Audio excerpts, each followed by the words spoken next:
Hello, my name is Linda Mordosky with Customer Advanced Engineering, and this is Module 3 of a 5-set series, Configuring UCCE for Cisco Interaction Manager.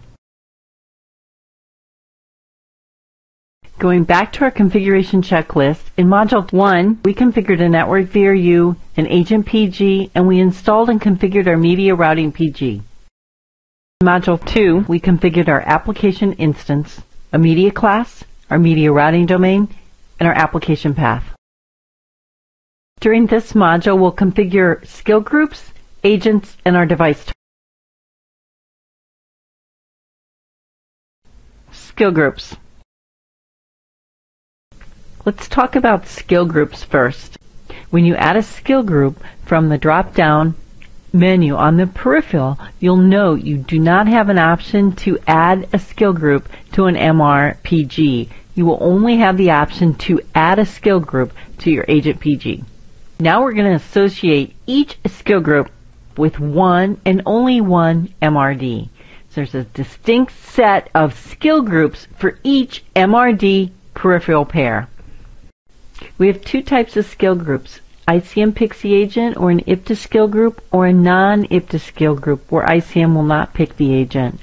Just another few notes on skill groups. If you have non-IPTA users that are configured in UCCE after the integration wizard has been run, then it will be necessary to manually configure those agents in EIM WIM.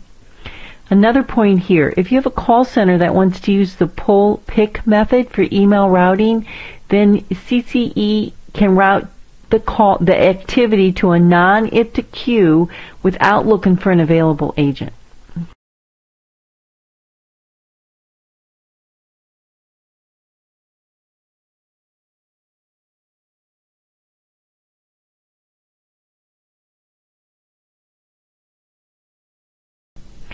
When creating your callback and delayed callback skill groups, use the system-generated Cisco Voice media routing domain.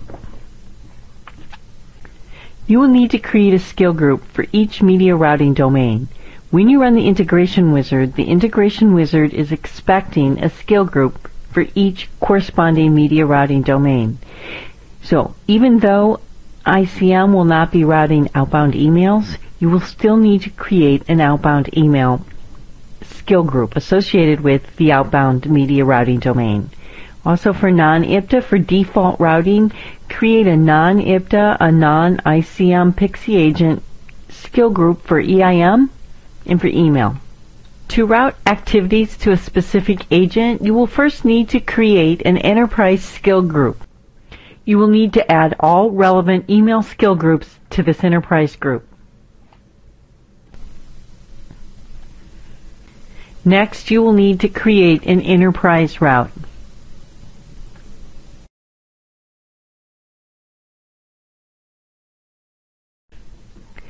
Agents are associated with one or more media routing domains via the skill group memberships. Remember, agents cannot be a member of both an IPTA and a non-IPTA skill group. ICM will not route activities to any agent in a non-IPTA skill group. So if an agent is complaining they're not getting any activities, check to make sure that that agent is not a member of a non-IPTA skill group.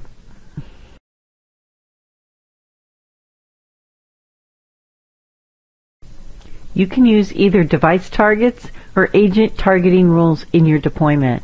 Agent targeting rules are a lot easier to configure initially as well as easier to maintain. Provide a unique name for your agent targeting rule.